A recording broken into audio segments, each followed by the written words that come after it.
Welcome back, Hokie Nation. Thanks so much for being with us today on TSL today. New crew joining us on this set. Across the way, Nick Brown. Behind the scenes, Carter Hill. And now we bring on our expert, David Cunningham, to preview this Virginia Tech-Duke matchup. David, Virginia Tech opens up 2.5-point favorites at home against the Duke Blue Devils. This is a Duke Blue Devil team coming in 14-5 on the season, 5-3 in conference play. But a lot of people are saying this is one of the weaker Blue Devil teams that we have seen in the last handful of years. Yeah, I think the 2019-20 team or the 2021 team, one or two of those teams in there. The one with Matthew Hurt? Yeah, one of those teams wasn't very good. That was the only time Mike Youngs beat Duke in Castle. But I don't think. I mean, this Duke team is young, and I think that's the big reason why. It's not like there's a Zion Williamson, Cam Reddish, R.J. Barrett that are making plays constantly. Now, what they do have is they've got a trio of old guys. They've got Jeremy Roach, point guard, and then they got two grad students who kind of make up this core of this team. So it's a kind of balance. It's an interesting balance of faces, right? You've got three older guys, and then the rest of the team is pretty much freshmen. Mm-hmm. But this is a Duke team that they're good, but they're beatable.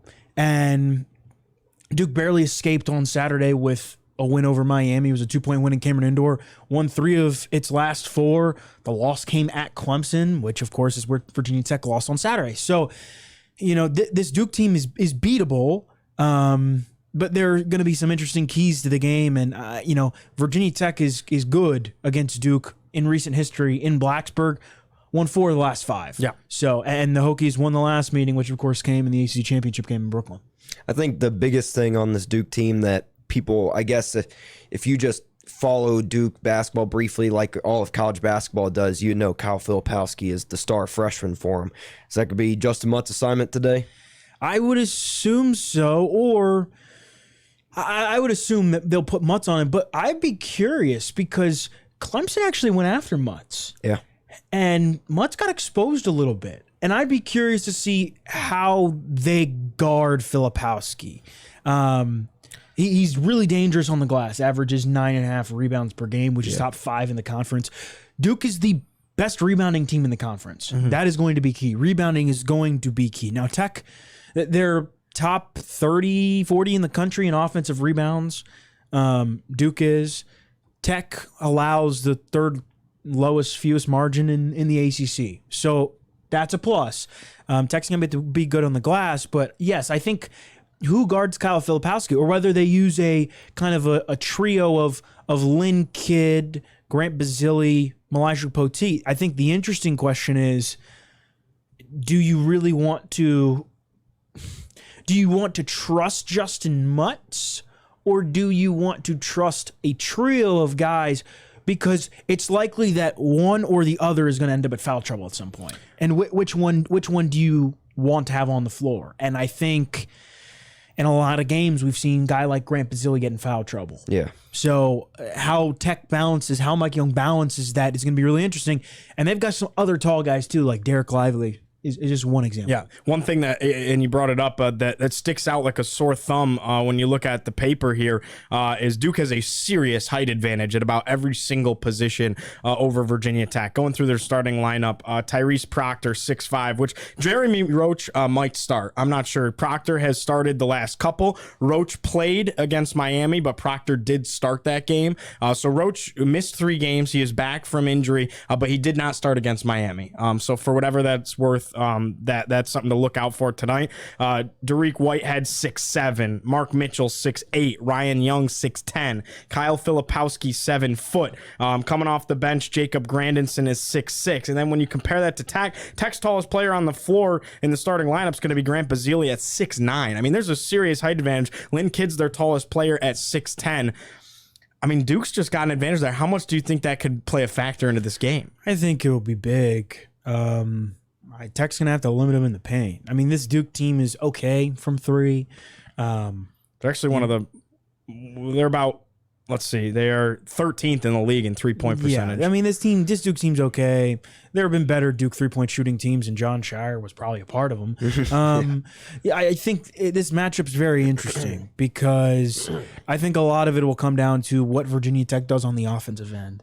I think unlike the Duke. I think it could go one of two ways. It could be a lot like the Clemson game, where it's just a defensive standoff for the entire time.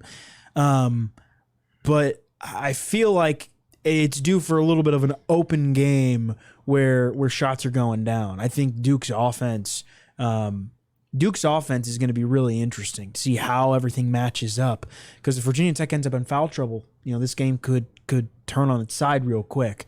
But Duke's defense is pretty good too. It's going to be a good defensive battle. But I feel like Virginia Tech is kind of due for a good offensive outing. Played well on offense against Virginia, kind of slumped a little bit, especially in the second half against Clemson on Saturday. It's going to be really interesting to see how these guys match up. I think how Tech deals with the height. Like, what are you going to do? Sean Padula is going to be guarded by a guy that's probably got 2 to 5 inches on him. Right. That's saying a lot. But this, I mean, it's not a whole lot different from a Virginia Tech team that beat Duke in the ACC tournament final back in March of last year, right? Duke naturally has talent, and a lot of those guys are bigger. It would not surprise me if Tech matches up perfectly fine. That's basically the Duke breakdown right there. There's a lot of Duke fans that, well, you can say almost all of them did not go to Duke, but there's a lot in the New River Valley. So I've been telling a lot of my friends who have never been to a Tech Duke game before to expect kind of a 60-40 crowd with a lot of Duke people rolling. Duke also travels well.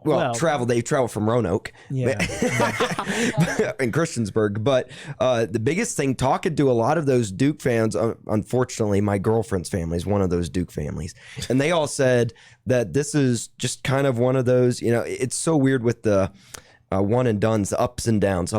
And you said that this is one of the weaker teams, kind of like in 2019. Derek Lively was the 3rd highest rated recruit in the country. He doesn't start. Yeah, he has not been playing well, but who has? Kyle Filipowski. And there are a lot of, that's the thing, man. It takes so long for these freshmen to kind of get acclimated and get used to just college and get used to the offensive system. And we've seen Derek Lively, he just hasn't produced at much of a high clip. Kyle Filipowski has, and there have been other freshmen. Proctor is a good example who have. And I think it's very curious because this is a young team that has its moments. And I think it kind of happens with a lot of the young Duke teams, right? Yeah. A lot of just young teams in general. You play some really good basketball in stretches, and then you go through some stretches where it's, what the heck is going on? So which Duke team are we going to see tonight? Are we going to see a Duke team that plays very well? And I will say, when Duke has Jeremy Roach on the court, it's a completely different Duke team. Oh, yeah. So assuming Jeremy Roach is going to play, you're probably going to see a better Duke team than usual.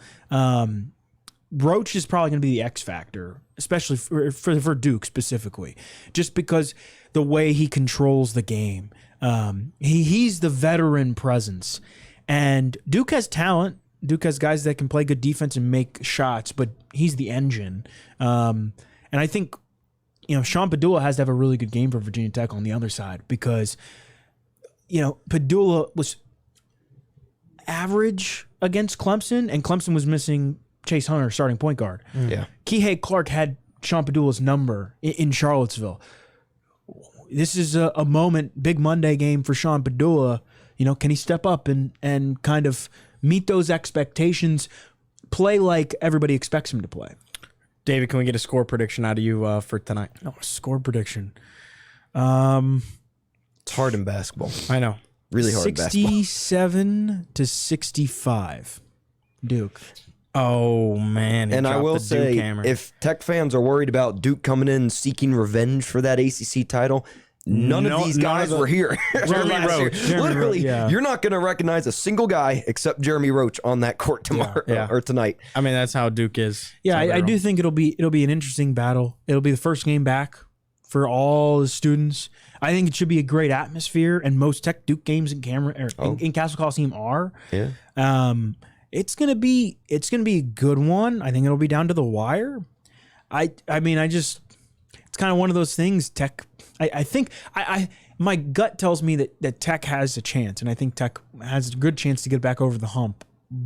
But Duke is good, and I think a lot of it depends on what kind of Duke team shows up. If we get a Duke team that looks like a bunch of freshmen, it's going to be a favorable game for Virginia Tech. If Duke plays like, the talented team that it can, it's going to be an interesting night. So I think it could go either way, but I think Duke is the more talented team. David, thanks so much for being here. Yeah, appreciate you guys having me on. All right, that wraps things up today on TSL today. Enjoy the game tonight. 7 o'clock tip-off inside Castle Coliseum. It's a blackout, so definitely be sure to wear your black Virginia Tech attire. Be loud, be proud. Go Hokies as always. We'll see you next time. TSL today, signing off. I'm Giovanni Heater.